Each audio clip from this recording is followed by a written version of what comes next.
ప్రేమకు సాటెవరు?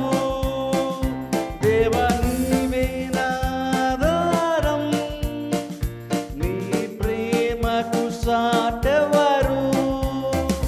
నా జీవిత కాలమంతా నిన్ను పాడి స్తుతించెదను. నా జీవిత కాలమంతా నిన్ను పాడి స్తుతించెదను.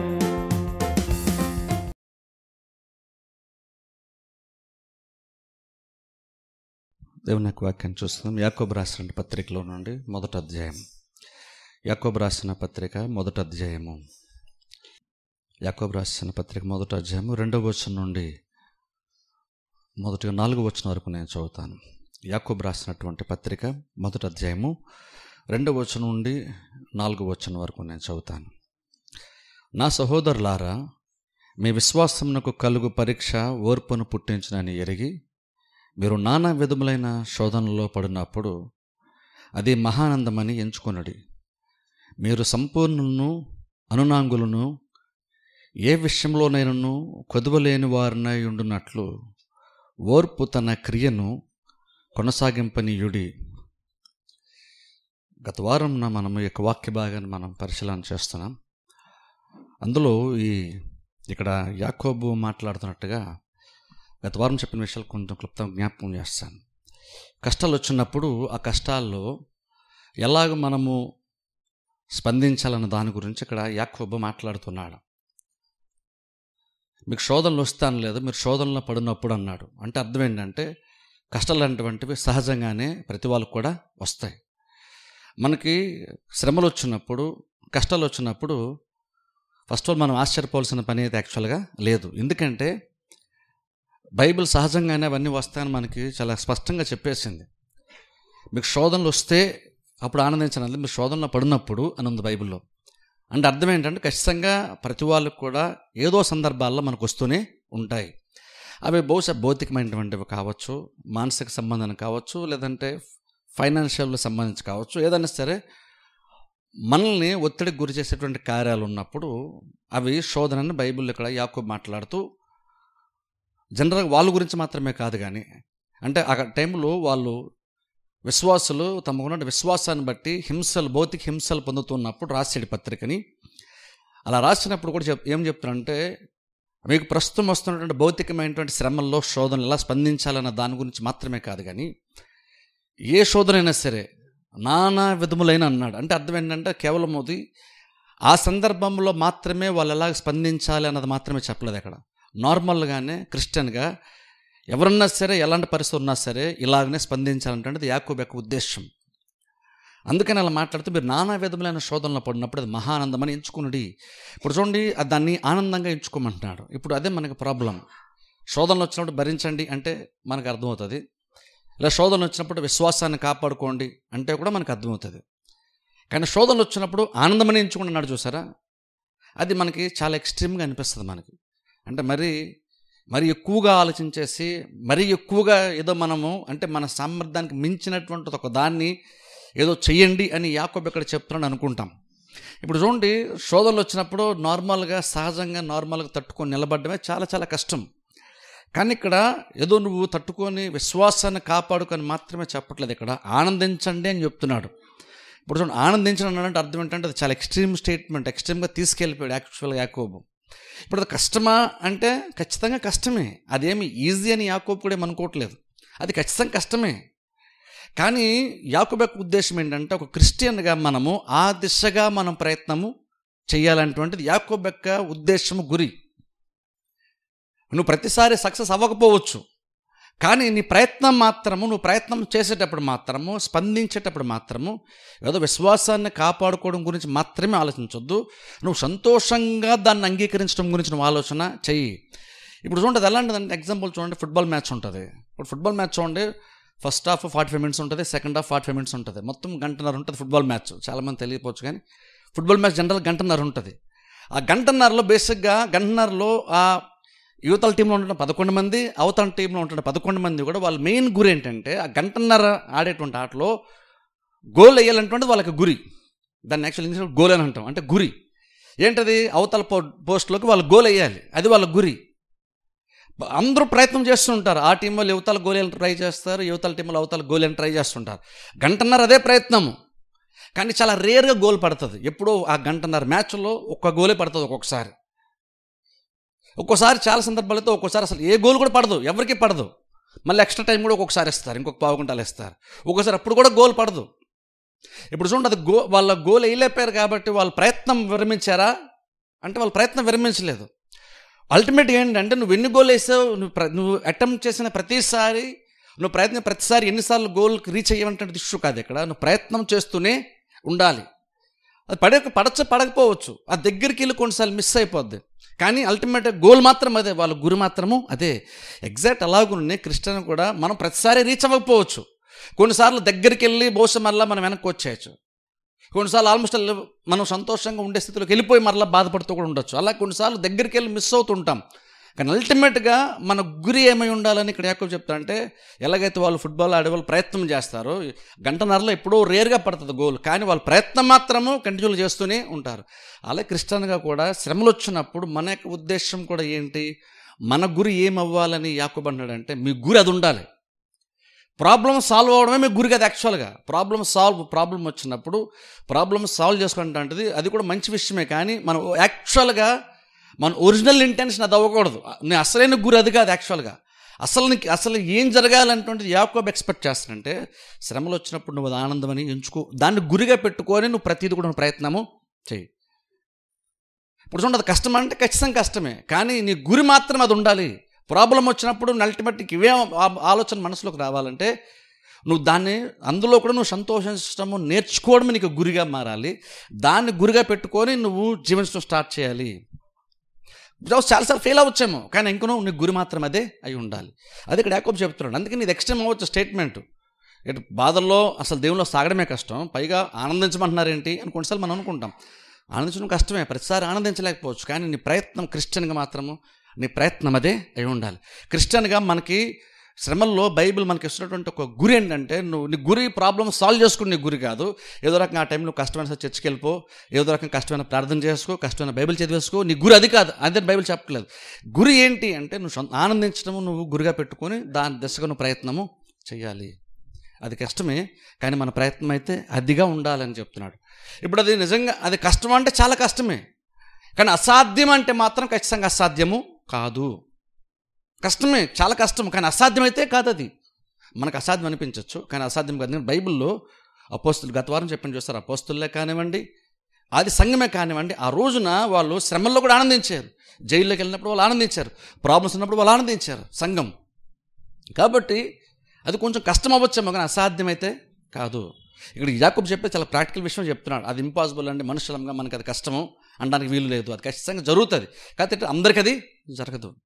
ఎందుకంటే అందరూ అంత గట్టిగా ప్రయత్నం చేయరు. కొంతమంది దగ్గరికి వెళ్ళి ఫెయిల్ అయ్యే వాళ్ళు కూడా ఉంటారు. కాబట్టి మనం కొన్నిసార్లు అంటే అది కష్టం అనుకుంటాం, కానీ యాక్చువల్గా అది సాధ్యము. మనం ప్రతిసారి ప్రయత్నం చేస్తున్న కొలది ఆల్మోస్ట్ వాళ్ళు రీచ్ అవ్వకపోవచ్చు, కానీ దగ్గరికి వెళ్తూనే ఉంటాం. అలా చేయగా ఓ మూమెంట్ వచ్చినప్పుడు ఖచ్చితంగా మనము ప్రాబ్లమ్స్లో కూడా శ్రమల్లో కూడా మనం సంతోషించగలిగేటువంటి ఒక ఆత్మీయ స్థితిని దేవుడు మనకి ఇస్తాడు. అదే ఇక్కడ యాకోబు మాట్లాడుతున్నాడు. ఇప్పుడు అందుకని చూడండి, మనం దాని గురించి ఆలోచన చేస్తున్నాం. ఇప్పుడు చూడండి, అందుకని మనం ఏం అర్థం చేసుకోవాలి, శోధన పడుతున్నప్పుడు అక్కడ యాకోబు మాడుతూ ఒక టైంలో శోధన అన్నాడు, పైవచనంలో పరీక్ష అంటున్నాడు. శోధన 2 పదాలు వాడాడు. ఒకే సందర్భము, ఒకటే శ్రమ, కానీ శోధన అన్నాడు, పరీక్ష అన్నాడు. ఇప్పుడు శోధనలు ఎప్పుడు మనం ఆనందించగలుగుతామంటే శోధనని పరీక్షగా ఎంచుకుంటూ ఆనందిస్తాం. ఎందుకంటే శోధన అటువంటిది మనం పడడానికి రావచ్చేమో, కానీ పరీక్ష అనేటువంటిది నేను ప్రమోట్ చేయడానికి, నీకు నెక్స్ట్ లెవెల్ నేను తీసుకెళ్ళడానికి, నీకు ఉన్నతమైన తరగతిని ఇవ్వడానికి, ఉన్నతమైన స్థితి ఇవ్వడానికి పరీక్ష అనేటువంటిది ఉంటుంది. కాబట్టి కష్టాలు వచ్చినప్పుడు నువ్వు అలా చూడడం నేర్చుకున్నాడు. అది ఫస్ట్ మనం చేయాల్సిన కార్యం. సంతోషించడానికి, సంతోషంగా దాన్ని మార్చుకోవాలంటే, లేదా అందులో కూడా ఆనందించాలంటే ఏం చేయాలంటే, ఫస్ట్ ఆఫ్ ఆల్ నువ్వు దాన్ని కరెక్ట్గా అర్థం చేసుకో. ఏమని అర్థం చేసుకోవాలంటే, దాన్ని నువ్వు శోధనగా చూడొద్దు, శోధన పరీక్ష వేళ చూడడం నేర్చుకో. శోధన పరీక్షలా చూసినప్పుడు నువ్వు సిద్ధపడతావు, దానికోసం సిద్ధపడతావు. కాబట్టి అప్పుడు నువ్వు స్టూడెంట్ ఎగ్జామ్కి వెళ్ళినట్టుగా నువ్వు దానికోసం ప్రిపేర్ అవుతావు. కష్టం, ఎగ్జామ్ నచ్చకపోవచ్చు, కానీ ప్రిపేర్ అవుతావు, ఎగ్జామ్ రాస్తావు, ఆ తర్వాత రిపోర్ట్ వస్తుంది చూస్తారు, అప్పుడు నువ్వు సంతోషిస్తావు. ఎగ్జాక్ట్ అలాగనే యాకోబు ఇక్కడ ఏమన్నాడంటే, నువ్వు శోధనగా చూడొద్దు, శోధన పరీక్షగా చూసినప్పుడు ఆ పరీక్ష నువ్వు అటెండ్ చేస్తావు, అందులో మంచి రిజల్ట్ వచ్చినప్పుడు నువ్వు ఖచ్చితంగా నువ్వు సంతోషిస్తావు. కాబట్టి దాన్ని పరీక్షలా చూడాలంటున్నాడు. ఇప్పుడు చూడండి, అలా ఇప్పుడు పరీక్షలాగా మనం చూసినట్టు ఏం జరుగుతుంది అంటే అది మనకి యాక్చువల్గా చాలా మేలు చేస్తుంది. ఎందుకు మనకి యాక్చువల్గా ఏం మేలు చేస్తుంది అంటే ఇక్కడ అన్నాడు, ఇక్కడ యాక్చువల్గా మనలో ఓర్పును పుట్టేస్తుంది అంటున్నాడు. ఇప్పుడు సింపుల్ అక్కడ ఓర్పు అనే మాట ఒక్కటి జస్ట్ సింపుల్ చెప్పాడు, కానీ అంటే ఓర్పే కాదు, బేసిక్గా ఎటువంటి ఆత్మీయ లక్షణమైనా సరే నీలో అది క్రియేట్ చేస్తుంది, పుట్టేస్తుంది. ఒక రకంగా చెప్పాలంటే శ్రమలు ఏం చేస్తాయి, పరీక్షలు ఏం చేస్తాయి ఒక విశ్వాసంలో అంటే విశ్వాసం ఫస్ట్ ఆఫ్ ఆల్ విశ్వాసాన్ని మారుస్తుందంట. శ్రమ అంటున్నది యాక్చువల్గా సహజంగా నీకు అలవాటు లేనటువంటి కొన్ని మంచి ఆత్మీయ లక్షణాలు, దైవిక స్వభావం సంబంధించిన లక్షణాలు నీలో డెవలప్ చేసేటువంటి కార్యము శోధన లేదా పరీక్ష. ఇప్పుడు ఎగ్జాంపుల్ చెప్తాం, ఎక్కడ కూడా చూడండి, నార్మల్గా చూడండి స్టూడెంట్స్ సంవత్సరం అంతా చదువుతున్నప్పుడు నార్మల్ కొన్నిసార్లు పెద్దగా మనం పట్టించుకోం. అంటే స్టూడెంట్స్ చెప్తున్నాను, వాళ్ళు ఈరోజు చెప్పారు కాబట్టి వెంటనే ఇంటికి వచ్చి చదువుకోవాలి అని నార్మల్గా అందరికీ అంత ఇంట్రెస్ట్ ఉండదు. కొంతమంది పరీక్ష వస్తే తప్ప చదవరు, కొంతమంది పరీక్ష వస్తే తప్ప చదవరు, అలాంటి వాళ్ళు ఉంటారు. ఇప్పుడు చూడండి, నార్మల్గా వాళ్ళు చదవని పెద్దగా ఇంట్రెస్ట్ ఉండదు వాళ్ళకి, ఎప్పుడేదో టైంపాస్ చేస్తారు. కానీ కొంతమంది చాలామంది ఏం చేస్తారంటే ఎగ్జామ్స్ వచ్చినప్పుడు మాత్రం ఖచ్చితంగా వాళ్ళు ప్రిపేర్ అయిపోతారు. చాలామంది ఎగ్జామ్స్ వచ్చినప్పుడు మాత్రమే చదువుతారు, చదివి మంచి మార్కులు కూడా సంపాదిస్తారు. అంటే బేసిక్ అక్కడ ఏం జరిగింది, సంవత్సరం అంతా టీచర్ సబ్జెక్ట్ చెప్తున్నాడు, వాళ్ళు పెద్దగా పట్టించుకోలేదు, క్లాసులు వినలేదు, పెద్దగా డైలీ వచ్చింది చదువుకోరు. అవి నార్మల్గా మెజారిటీ ఆఫ్ ద స్టూడెంట్స్ అలా చేయరు నార్మల్గా. కానీ ఎగ్జామ్స్ వచ్చినప్పుడు మాత్రం వాళ్ళు కూర్చొని చదువుతారు. ఇప్పుడు చూడండి, ఒకసారి ఆలోచించండి, సంవత్సరం అంతా చెప్తూ ఉన్నప్పుడు వీళ్ళు పెద్దగా ఏది పట్టించుకోలేదు, ఆ సబ్జెక్ట్స్ ఏవైతే చెప్తున్నారో ఆ నాలెడ్జ్ అసలు కొంచెం కూడా బుర్రలకు వాళ్ళు ఎక్కించుకోలేదు. కానీ ఎగ్జామ్ అనేది వచ్చిన మాత్రము ఆ షార్ట్ టైంలోనే మొత్తం అంతా కూడా వాళ్ళు బుర్రలకు ఎక్కించుకుని మొత్తం ప్రిపేర్ అయిపోతారు. ప్రిపేర్ అయ్యే ఎగ్జామ్ రాస్తారు, మంచి మార్కులు తెచ్చుకుంటారు. అంటే రకం ఏం చేస్తారు, నార్మల్గా వాళ్ళు ప్రిపేర్ అవ్వడానికి ఇష్టపడినటువంటిది, నార్మల్గా నేర్చుకోవడానికి సిద్ధపడడానికి ఇష్టపడినటువంటి ఒక కార్యము ఎగ్జామ్ అనేటువంటిది వాళ్ళని సిద్ధపడడానికి మారుస్తుంది. మామూలుగా అయితే వాళ్ళు అదంతా కూడా బుర్రలో ఎక్కించుకోవడానికి, వాళ్ళు చదువుకోవడానికి ఇంట్రెస్ట్ లేదు వాళ్ళకి. కానీ ఎగ్జామ్ ఏం చేస్తుందంటే వాళ్ళకి ఇంట్రెస్ట్ లేకపోయినా సరే దాని కొరకు వాళ్ళు సిద్ధపడ్డారు, మంచి మార్కులు తెచ్చుకున్నారు. అంటే ఎగ్జామ్ ముందే వాళ్ళు ప్రతిదాన్ని కూడా ఆ నాలెడ్జ్ని అప్పుడు సంపాదించుకుంటున్నారు. ఎలాగైతే భౌతికంగా ఎగ్జామ్ వచ్చింది కాబట్టి అని కొంతమంది ఆ నాలెడ్జ్ పెంచుకుంటున్నారో, ఆ చాలా సబ్జెక్ట్ తెలుసుకోవడానికి ప్రయత్నం చేస్తున్నారు. అలాగే బైబిల్ చెప్తున్నమాట మనకు కూడా ఏంటంటే శోధనను పరీక్షలా చూసినప్పుడు నువ్వు నార్మల్గా పెద్దగా పట్టించుకోకపోవచ్చు విషయాలు, ఆత్మీయ విషయాలు, లక్షణాలు. కానీ పరీక్షగా నువ్వు చూస్తే పరీక్ష వచ్చినప్పుడు మాత్రము అప్పుడు నువ్వు ప్రిపేర్ అవుతావు.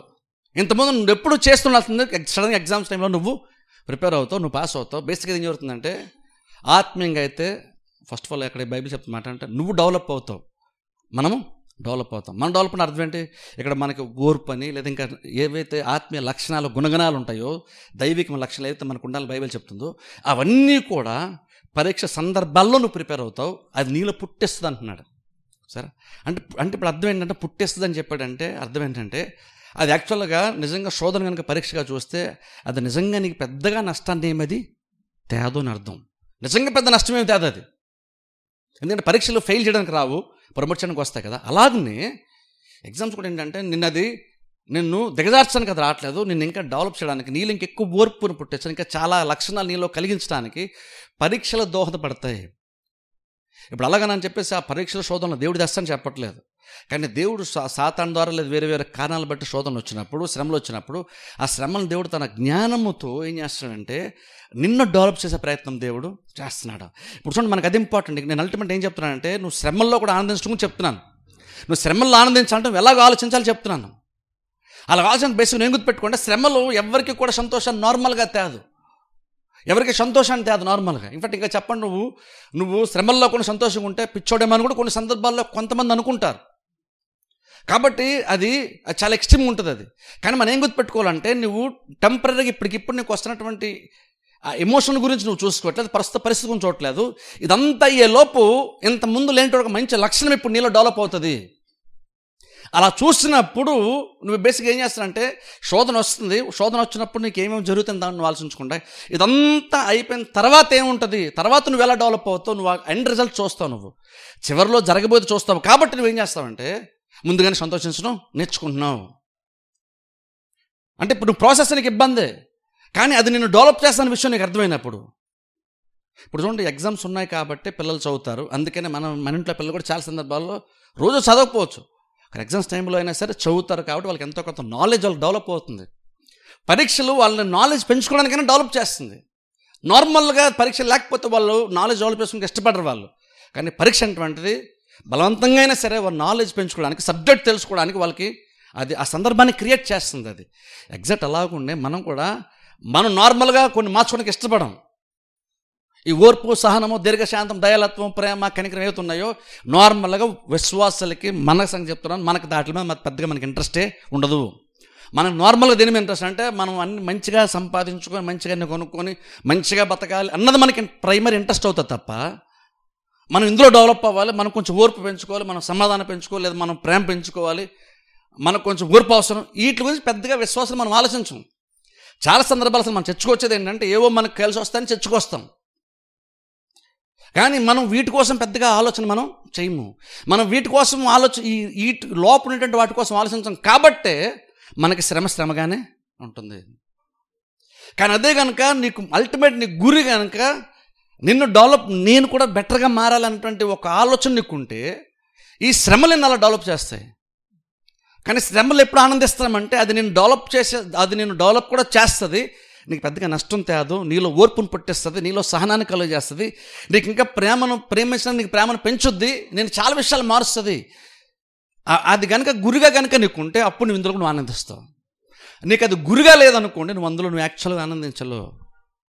అప్పుడు నువ్వు ఆనందించలేనప్పుడు నీకు ప్రసంగం కూడా పెద్ద ఇంట్రెస్ట్గా నీకు ఉండదు.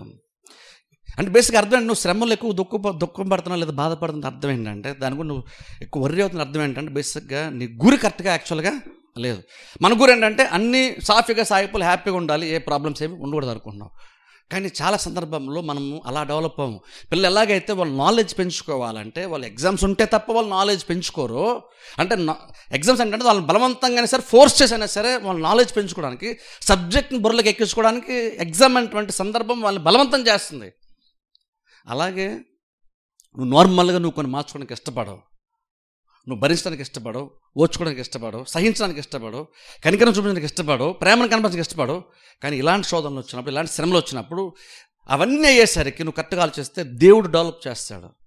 శ్రమలు దేవుడు ఎలా మలుస్తాడంటే నిన్ను డెవలప్ చేస్తాడు అల్టిమేట్గా. అంటే అల్టిమేట్గా దేవుడు కూడా ఎందుకు శోధన అనుమతిస్తాడండి అంటే, ఎందుకంటే దేవుడు కేవలం నీ సిచ్యువేషన్స్ మాత్రం ఏది నీకు డబ్బులు తక్కువ అయితే డబ్బులు ఇచ్చి, నీకు ఆరోగ్యం లేకపోతే నీకు ఆరోగ్యం ఇచ్చి, నీకు ఏదో లేకపోతే నీకు అదేది ఇచ్చి, అది దేవుడు చేస్తాడు. కానీ దేవుడు అల్టిమేట్ గోల్ దేవుడిది ఏంటంటే నిన్ను డెవలప్ చేయడం దేవుని యొక్క ఉద్దేశం. అందుకని దేవుడు కొన్నిసార్లు ఏంటంటే వీటిని అనుమతిస్తాడు. అందుకే దేవుడు అనుమతిస్తాడు. అది ప్రాబ్లం ఏంటంటే మనకు అవేమీ కూడా మనకి వద్దు, మనకి అవి కాదు, మనకు అది పెద్దగా అవసరం లేదు. మనకి ఎంతసేపు ఏంటంటే మనం ఏమి సంపాదించుకున్నా వాటి మీద ఎక్కువ మనం మైండ్ పెడతాం కాబట్టి దానివల్ల మనకి ఇది పెద్ద ప్రైమరీ గోల్ లాగా మనకు ఉండదు. ఇది మనకు అంత ఇంపార్టెంట్గా మనకి ఉండట్లేదు. ఇది ఇంపార్టెంట్ లేనప్పుడు అర్థం ఏంటంటే అల్టిమేట్గా నువ్వు శ్రమల్లో కూడా నువ్వు యాక్చువల్గా ఆనందించలేవు. చిన్నది నీకు కలిసి రాకపోతే నువ్వు ఖచ్చితంగా బాధపడతావు. ఆ మంత్రి డబ్బులు సరిపోతే ఖచ్చితంగా నీ మూడ్ ఆఫ్ అయిపోద్ది. నువ్వు అనుకుంటూ జరగకపోతే ఖచ్చితంగా నీ మూడ్ ఆఫ్ అయిపోద్ది. అండ్ బేసిక్ అల్టిమేట్ ఏమవుతుందంటే అక్కడ నేను ఏదో డెవలప్ చేస్తుందో అది డెవలప్ చేసుకోవడానికి ఆ సిచ్యువేషన్ వచ్చినప్పుడు నువ్వు వాటిని ఎస్కేప్ అయిపోతున్నావు. నువ్వు తప్పించుకున్నప్పుడు నీకు ఈజీ అయిపోద్ది. సపోజ్ ఒక నేను నవమాన పర్సన్ అనుకో, నువ్వు వాళ్ళని ఎవరు చేసేస్తావు, అప్పుడు ఏమైంది, నీకు సుఖంగా ఉంది కానీ నువ్వు డెవలప్ అవ్వవు. అక్కడ మనం డెవలప్ అవ్వ. కానీ అక్కడ కూడా నువ్వు ఓర్చుకొని సహించి అలా అంటున్నా సరే నువ్వు అలా భరించావు అనుకో, అది నీకు కష్టమే కానీ నిన్ను మారుస్తుంది. అది బేసిక్ ఎందుకు చెప్తున్నా, అది నిన్ను మంచి మనిషిగా చేస్తాను చెప్పట్లేదు. యాక్చువల్ చెప్పాలంటే అది ఒక రకంగా చెప్పండి, అది దైవిక స్వభావం కాబట్టి. అది ఎందుకంటే దేవుడు దీర్ఘశాంతుడు, దేవునికి దయాలత్వం ఉంది, ఇవన్నీ దేవునికి ఉన్నాయి. అప్పుడు అవన్నీ కూడా మనలోనికి దేవుడు ఈ సందర్భంలో దేవుడు మనలో క్రియేట్ చేస్తాడు, అవి పుట్టిస్తాడు దేవుడు. సో అలా మనం డెవలప్ అవుతాం. అల్టిమేట్ గురి కూడా ఏంటి, దేవుడు కూడా అల్టిమేట్ క్రిస్టియన్గా మన లైఫ్లో గురి ఏంటి, మనం ఒక టైం పరలోకం వెళ్ళినప్పుడు నువ్వు ఎప్పుడు లేనంత బెటర్గా పరలోకంలో దేవుడు నిన్ను మారుస్తాడు. పరలోకంలో ఆటోమేటిక్గా నువ్వు ఏది మార్చుకునే అవసరం లేదు, దేవుడిని అన్ని రకాలుగా మార్చేస్తాడు నేను పరలోకంలో దేవుడు. కానీ పరలోకానికి వెళ్ళే వరకు ఏం చేయాలంటే, పరలోకం వెళ్ళే వరకు ఇలాంటి సందర్భాల్లో దేవుడు కొంచెంగా మనల్ని మార్చే ప్రయత్నం దేవుడు చేస్తున్నాడు. కాబట్టి ఏంటంటే ఇప్పుడు మనం ఏంటంటే మనకి ఈజీ మెథడ్ కావాలి. మనకేంటంటే అన్నీ మనకు అనుకూలంగా సరిపోవాలి. మనం ఒక చోట ఉంటే అన్నీ మనకు అనుకూలంగా ఉండాలి. మన చోటుకి వెళ్ళి ఉంటే అందరూ మనకు రెస్పెక్ట్ ఇవ్వాలి, అందరూ వచ్చి మనల్నే పలకరించాలి, అందరూ మనకు అనుకూలంగా ఎవరు మనల్ని ఏమీ అనకూడదు. ఇవన్నీ ఏం చేస్తుంది తెలుసు, ఇవన్నీ యాక్చువల్గా నీకు సుఖాన్ని ఇస్తుంది, అంటే నీకు కంఫర్ట్ని ఇస్తుంది. కానీ ప్రాబ్లం అంటే నువ్వు పాడైపోతావు, నువ్వు పెద్దగా డెవలప్ ఏమీ అవ్వవు. మనం డెవలప్ అవ్వము.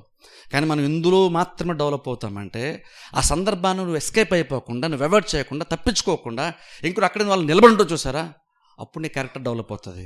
అది కష్టమా ఆ సందర్భాల్లో అలా ఉండడం, నిల్చుండడం కష్టం అంటే కష్టమే. ఇంకా ఎగ్జాంపుల్ చెప్తాను. ఇప్పుడు చాలామంది చూడండి, ఫిజికల్గా ఫిట్గా ఉండడానికి చాలామంది జిమ్కి వెళ్తారు. ఫిజికల్గా ఫిట్గా ఉండడానికి జిమ్కి వెళ్తారు. జిమ్కి వెళ్ళి బేసిక్గా ఏం చేస్తున్నారు, కొన్ని వెయిట్లు మోస్తారు. వాళ్ళు బేసిక్గా వెయిట్ వాళ్ళు పట్టినప్పుడు ఏం చేస్తుంది, గ్రావిటీ ఏం చేస్తుంది, బరువు ఏం చేస్తుంది అంటే బలవంతంగా అది కిందకి లాగుతుంది వాళ్ళని. కానీ అది కిందకి లాగుతున్నప్పుడు వీళ్ళు ఏం చేస్తారు, దానికి ఆపోజిట్గా పనిచేస్తారు, దాన్ని ఇంకా పైకి లేపే ప్రయత్నం వీళ్ళు చేస్తున్నారు. నార్మల్గా ఏం చేస్తుంది, మనం బరువు మోసేటప్పుడు మనం ఇంట్లో సరే మనం బరువులు మోస్తే వీళ్ళని త్వరగా మనం కింద పెట్టేసి రిలాక్స్ అయిపోదాం అనుకుంటాం. సపోజ్ బియ్యం బస్తా మోసాం అనుకోండి, వీళ్ళని త్వరగా కింద పెట్టేస్తే మనం రిలాక్స్ అయిపోతాం, అనుకుంటాం, అమ్మయ్య అయిపోయింది అనుకుంటాం. ఇది మన యొక్క ఆలోచన. కానీ జిమ్కి వెళ్ళేటువంటి వాళ్ళకి అల్టిమేట్ గురించి తెలిసే వాళ్ళు వీళ్ళని ఎక్కువ సార్లు అది బరువు కిందకి లాగుతున్నప్పుడు అలా వీళ్ళు ఇంకా దానికి ఆపోజిట్గా పైకి లాగడానికి ప్రయత్నము చేస్తున్నారు. వేసి వాళ్ళు చేసేది ఒకటే, ఏదైతే నార్మల్గా కంఫర్ట్గా ఉంటుందో దాన్ని వాళ్ళు ఆపోజిట్గా చేస్తారు. వాళ్ళు ఒక కష్టాన్ని కొని తెచ్చుకున్నారు. వాళ్ళు బరువును వాళ్ళ చేత్తో పట్టుకొని అది కిందకి లాగుతున్న ప్రతిసారి దాన్ని పైకి లేపుతున్నారు, మళ్ళీ కిందకి అంటున్నారు, మళ్ళీ కింద లాగుతుంది, మళ్ళీ వీళ్ళు పైకి లేపుతున్నారు దాన్ని. అంటే అది నార్మల్గా ఎలా పనిచేస్తుందో గ్రావిటీ దానికి ఆపోజిట్లో పనిచేస్తాను కాబట్టి వాళ్ళకి కొంత డెవలప్ అవుతారు, ఫిజికల్గా వాళ్ళు ఫిట్గా ఉంటున్నారు. నార్మల్ దానికి విరుద్ధంగా చేస్తాం. మనం ఇంట్లో అయితే మనం ఏం చేస్తాం, బరువును వీళ్ళంతవరకు ఈజీగా చేస్తాం, అంటే ఇది తప్పించుకొని ట్రై చేస్తాం. మనం వీళ్ళని తక్కువగా ఈజీగా కంఫర్ట్గా చేయడం చూస్తాం. కానీ వాళ్ళు అక్కడికి వెళ్ళినట్టు వాళ్ళకి అల్టిమేట్ గురి వాళ్ళది ఏమవుతుంది, వాళ్ళు ఫిజికల్ ఫిట్గా ఉందనుకున్నారు కాబట్టి వాళ్ళు మన ఇంట్లో నార్మల్గా చేసేదానికి వాళ్ళు ఆపోజిట్గా చేస్తారు. అందుకని వాళ్ళు ఫిట్గా ఉంటారు. బహుశా ఓ రకంగా మజిల్ డెవలప్ అవుతుంది వాళ్ళకి ఫిజికల్గా. అలాగే ఆత్మీయంగా కూడా అలాంటి సిచ్యువేషన్లో ఉండు. నువ్వు ఎస్కేప్ అయిపోయి నువ్వు కంఫర్ట్గా ఉందా అన్నట్టు సందర్భాల్లో నువ్వు ఉన్నప్పుడు నువ్వు ఎస్కేప్ అవ్వకుండా కనుక నువ్వు ఇంకా నిలబడి చేసావనుకో నువ్వు డెవలప్ అవుతావు. అప్పుడు ఏమవుతుంది, ఇంకెక్కువ ఓర్చుకుంటావు, ఇంకెక్కువ సహనం, ఇంకెక్కువ ప్రేమ, ఇంకెక్కువ దీర్ఘశాంతం, ఇవన్నీ కూడా చాలా చాలా మనలో డెవలప్ అవుతాయి. అంటే బేసిక్గా ఇవన్నీ ఎలా వస్తాయని చెప్తున్నాడు. నువ్వు ఓర్పు తన క్రియను కొనసాగింపనీయడం అన్నాడు చూసారు యాకోబు. అది ఎలా వస్తుందంటే, ఎస్కేప్ అయితే నీకు ఓర్పు రాదు.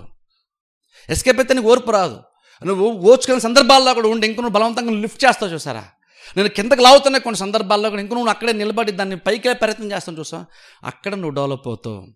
అల్టిమేట్ ఇప్పుడు ఏమవుతుందంటే, అల్టిమేట్గా ఒక రకంగా చెప్పాలంటే దేవుని యొక్క స్వరూపములు, దేవుని యొక్క పోలికలను మనం మార్చబడుతుంటే మన నేచర్ మారిపోతుంది అక్కడ. అదే ఇక్కడ యాకోబు ఇక్కడ చెప్తున్నాడు చూడండి. అందుకని కొంచెం కింద చదువుతాను చూడండి, అంటున్నాడు అక్కడ 4వ వచనం చదువుతాను చూడండి. గమనించి 4వ వచనం, మీరు సంపూర్ణులను అనునాంగులను ఏ విషయములోనైనా కొదువులేని వారే ఉన్నట్లు ఓర్పు తన క్రియను కొనసాగింపనీయుడిస్తారు. మీరు సంపూర్ణులను అంటే సంపూర్ణ అర్థం ఏంటంటే పర్ఫెక్ట్గా. ఇప్పుడు మనలో కూడా చాలా డిఫెక్ట్స్ ఉంటాయి, లోపాలు ఉంటాయి.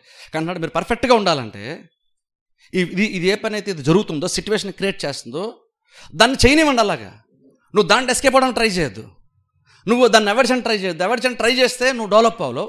కానీ అది అలా డెవలప్ అవుతుంది కాబట్టి దాన్ని అలా ఉండి నువ్వు అక్కడ అలా నిలబడి ఉంటే నువ్వు ఏ విషయంలో కొదువులేని వాడు అంటే నువ్వు పర్ఫెక్ట్గా నువ్వు సంపూర్ణుడుగా మారుతావు. సంపూర్ణ అర్థం బేసిక్ ఏంటంటే క్రీస్తు వచ్చినప్పుడు ఆటోమేటిక్గా మనం మారిపోతాం చూసారు, రెప్పపాటులో మనం మారిపోతాం.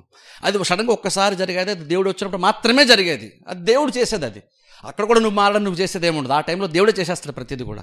కానీ లోకంలో మనం ఏంటంటే ఇలాంటి సందర్భాల్లో మనం అక్కడ అలా నిలబడి ఆ అట్మాస్ఫియర్లో ఉన్నప్పుడు అది ఆటోమేటిక్గా జరిగిపోద్దంట. సో ఇప్పుడు దాన్ని గురిగా పెట్టినావు అనుకోండి, అప్పుడేమవుతుందంటే నువ్వు డెవలప్ అవుతావు. భరించాల్సిన అవసరం లేని టైంలో కూడా నువ్వు భరిస్తే నీకు ఓర్పు పెరుగుతుంది. సహించలేనటువంటి టైంలో కూడా నువ్వు సహిస్తే నీలో సహనం పెరుగుతుంది. బేసిక్గా అవన్నీ ఏంటి, నువ్వు సహిస్తున్నావు అంటే నువ్వు మనుషుల్ని నువ్వు భరిస్తున్నావు కదా. బేసిక్గా నీ క్యారెక్టర్ నువ్వు డెవలప్ చేసుకుంటున్నావు. ఆ వెయిట్ మోసేటప్పుడు వెయిట్ లాభం రాదు. వాళ్ళు ఏదైతే ఐరన్ వెయిట్ మోస్తారో అవి దానికి మేలు జరగదు అక్కడ. అదేదో పాపం కిందకి వెళ్ళిపోతుంది, వీళ్ళు లేపుతున్నారు కాబట్టి దానికి మేలు చేయట్లేదు. వీళ్ళు తమకు తాము మేలు చేసుకుంటున్నారు. బరువును కావాలని మేదేసుకొని ఉదయాన్నే లేచి వెళ్ళిపోయి ఒక స్పెసిఫిక్ ఒక డైట్ పెట్టుకొని ఏది పడుతుంది మనలాగా తినక, ఏది పడుతుంది తాక, ఒక టైం పెట్టుకొని సిస్టమేటిక్గా వాళ్ళు కష్టపడతారు. అంత కష్టం తగ్గ ప్రతిఫలం అక్కడ వాళ్ళకి కనబడుతుంది ఫిజికల్గా. అలాగే మనకు కూడా ఆత్మీయంగా దేవుడు ఇక్కడ యాకోబు ఇక్కడ చెప్తున్నాడు, అలా గనక నువ్వు కూడా ఉంటే నువ్వు డెవలప్ అవుతావు. ఇప్పుడు చూడండి, మనం అనుకోవచ్చు అలా డెవలప్ అవుతామండి అని మీరు అనుకోవచ్చు.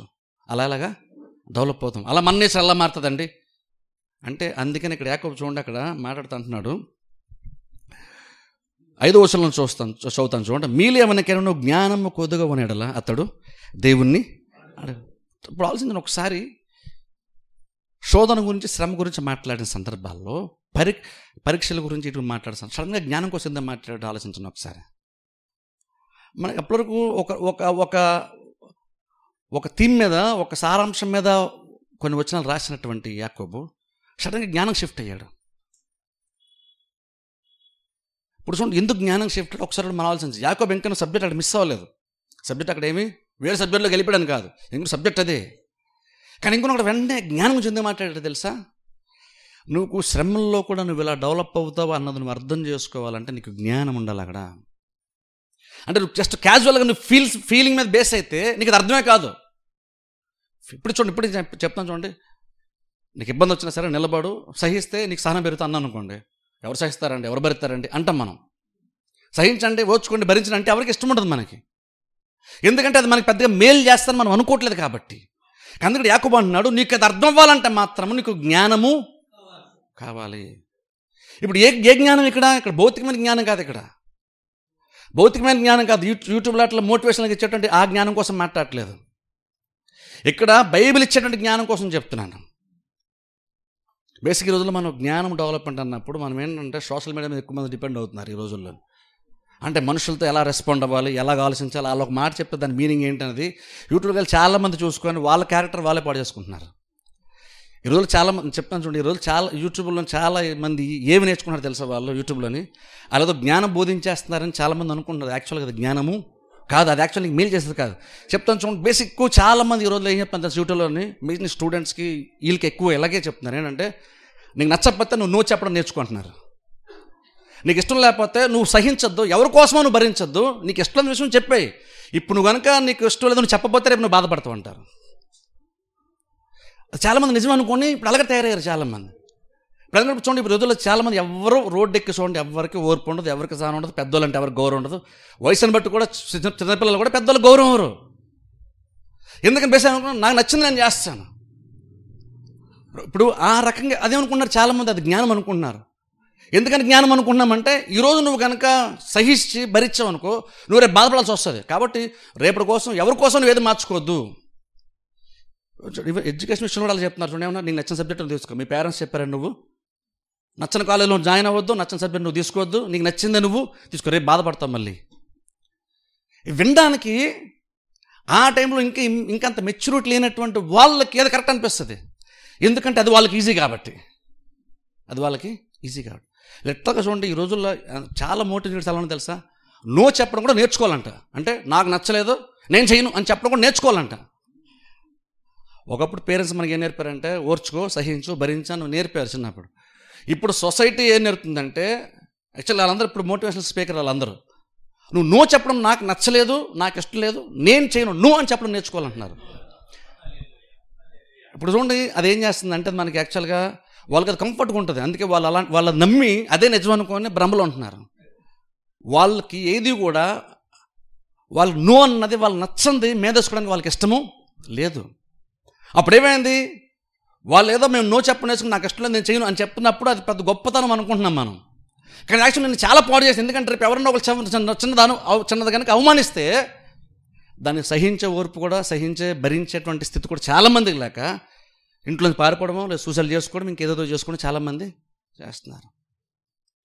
ఇంతకుముందు చూడండి ఒకప్పుడు 20 years బ్యాక్ ఎంత పెద్ద కష్టం వచ్చినా సరే చాలామంది ఏదో రకం కష్టాన్ని నిలబడి పైకి వచ్చిన వాళ్ళు చాలామంది ఉన్నారు.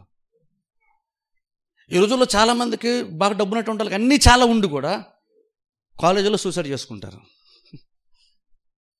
కాలేజీల్లో అంటే బేసిక్గా ఏమవుతుందంటే బేసిక్గా వాళ్ళు ఎక్కడ కూడా డెవలప్ అవ్వలు వాళ్ళు అవ్వటం. ఎందుకని సమాజం ఏం రుద్దుతుందంటే జనాల మీద, మనుషుల మీద, సోషల్ మీడియా కూడా మనకి ఏం నేర్పుతుందంటే నువ్వు భరించాల్సిన అవసరం లేదు, నేను ఎందుకు భరించాలి, నాకేంటి అవసరం. అప్పుడేమైంది అక్కడ, దానివల్ల సొసైటీకి పెద్ద నష్టం ఉండదు. నువ్వు ఒకరిని భరిస్తే వాళ్ళకి లాభం ఉండదు, నీకు లాభం ఉంటుంది. భరిస్తే నువ్వు ఒకరిని ప్రేమిస్తే నీకు లాభం ఉంటుంది కానీ వాళ్ళకి లాభం ఉండదు. నువ్వు ఓర్చుకుంటే అది నిన్ను డెవలప్ చేస్తే కానీ వాళ్ళని డెవలప్ చేయదు. కానీ మనం అలా అనుకోవట్లేదు. మనకు ఎంతసేపు కంఫర్టే కావాలి, అదే ఆశీర్వాదం అని అనుకుంటున్నాం. ఇక్కడ యాకోబు అంటున్నాడు ఇప్పుడు అంతా ఇలా ఉంది కాబట్టి అంటున్నాడు నీకు అది నీ మేలు చేస్తున్న విషయం నీకు అర్థం కావాలంటే నీకు జ్ఞానం ఉండాలి. అంటే బేసిక్ నువ్వు దాన్ని అప్రిషియేట్ చేయలేదంటే అర్థం ఏంటి అంటే ఇది నన్ను డెవలప్ చేస్తుంది అన్నది కనుక నీకు అర్థం కాలేదంటే అర్థం ఏంటో రకంగా యాకోబు చెప్తున్నాడు. నీకు జ్ఞానం లేదు కాబట్టి నువ్వు ఇది నేను డెవలప్ చేస్తాను నువ్వు అనుకోవట్లేదు. బేసిక్గా ఆ శ్రమల్ని ఓర్చుకోవాలి, నేను కూడా ఇబ్బంది అని పర్వాలేదు భరిస్తాను అన్న థాట్ మనం లేదంటే అర్థం ఏంటంటే నీకు జ్ఞానం లేదు కాబట్టి వాళ్ళకి ఆలోచిస్తున్నావు.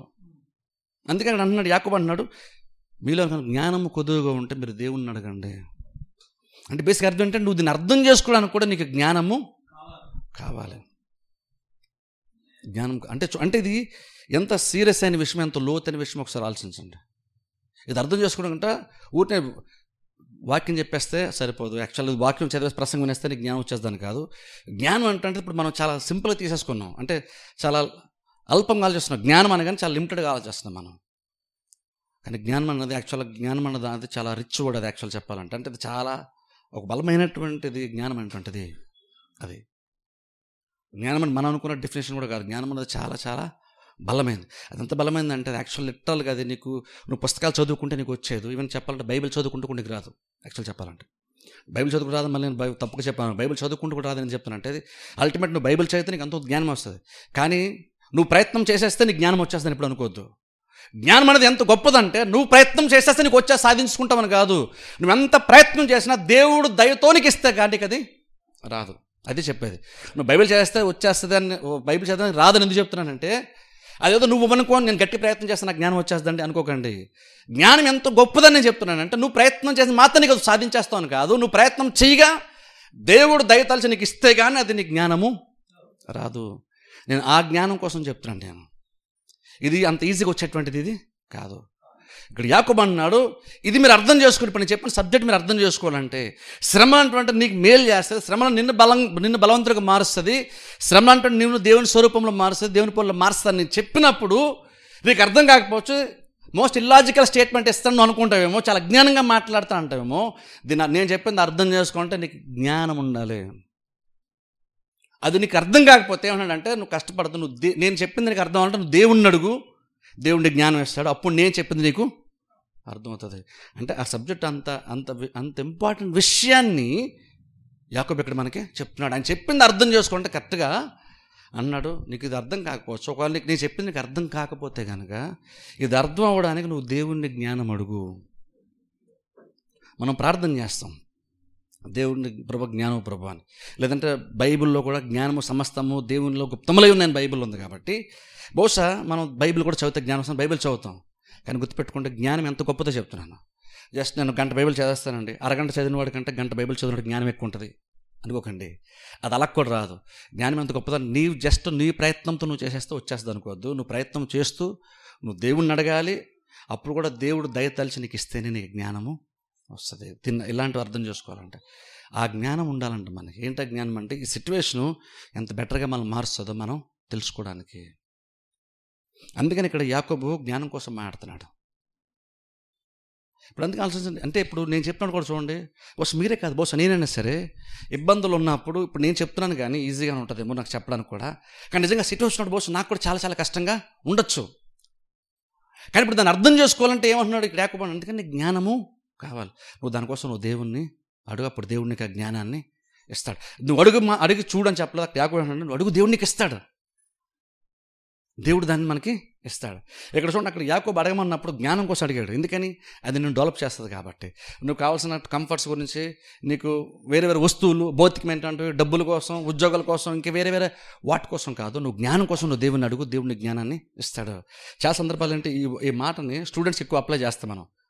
ప్రార్థన దేవుని అడుగు, దేవుడు జ్ఞానం ఇస్తాడు, దేవుడు ఇస్తాడు, అది కూడా ఇస్తాడు.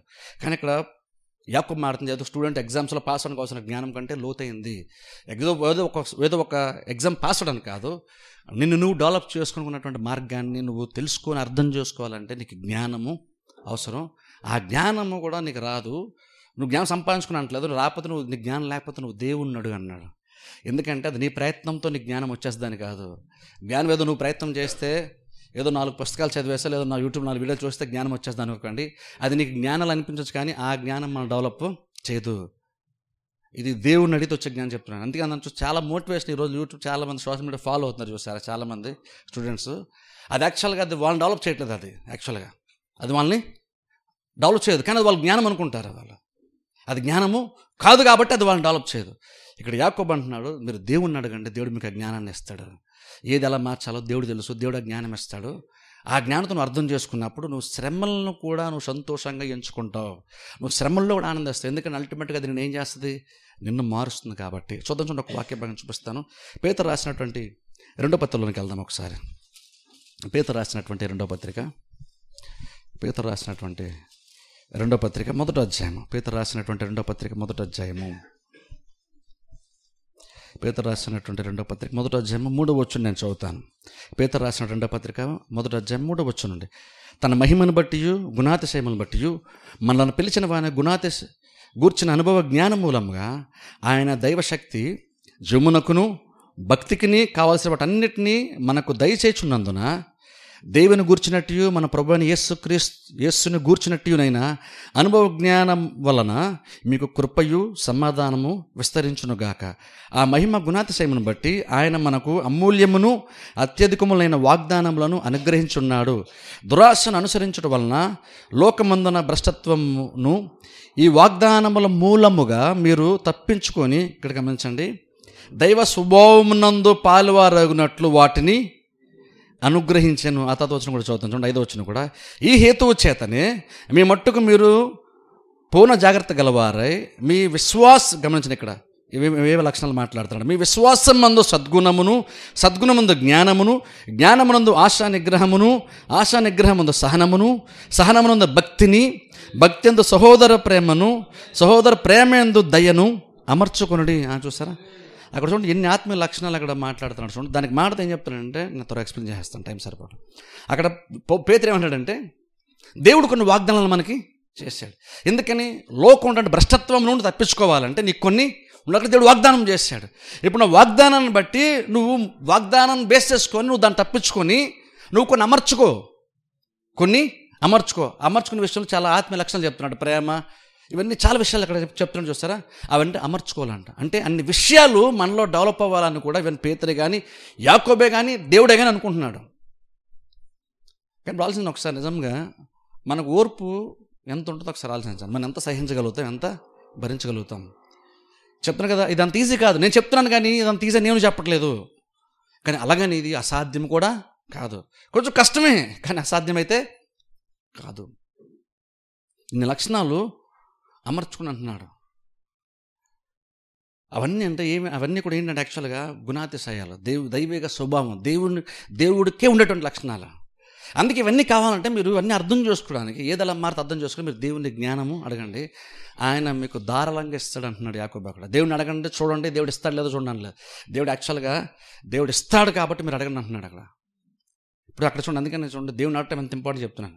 చాలా సందర్భాల్లో మనం ఏమనుకుంటామంటే, మనం ప్రార్థన చేస్తామంటే చూస్తాం దేవుడు ఇస్తాడోడు అంటారు. బైబిల్ ఎక్కడో కూడా మీరు ప్రార్థన చేసి చూడండి దేవుడు ఇస్తాడోడో, ఆ తర్వాత మీకు అర్థమవుతుంది అని బైబిల్ ఎక్కడ ఒక్క చోట కూడా లేదు. చాలామంది మీరు ప్రార్థన చేయండి చూద్దాం దేవుడు ఇస్తాడో లేదో, ఆ తర్వాత అర్థమవుతుంది మన ప్రార్థన. ఇస్తే జరిగితే దేవుడు విన్నట్టు, జరగకపోతే దేవుడు వినలేదు అనుకుంటున్నాం మనం. అలా దేవుడు ఇస్తాడనే ప్రతి వాళ్ళకి చెప్తున్నాను. ఇక్కడ యాకోబే కానీ సువార్తల్లో యేసుప్రభువే కానీ ఏం చెప్తానంటే, మీకు అనుగ్రహిస్తాడు, దారుణంగా మీకు దయచేస్తాడు. దేవుడు ఇవ్వడానికి ఇష్టపడతాడు. అందుకని మీరు అడగండి అంటున్నాడు.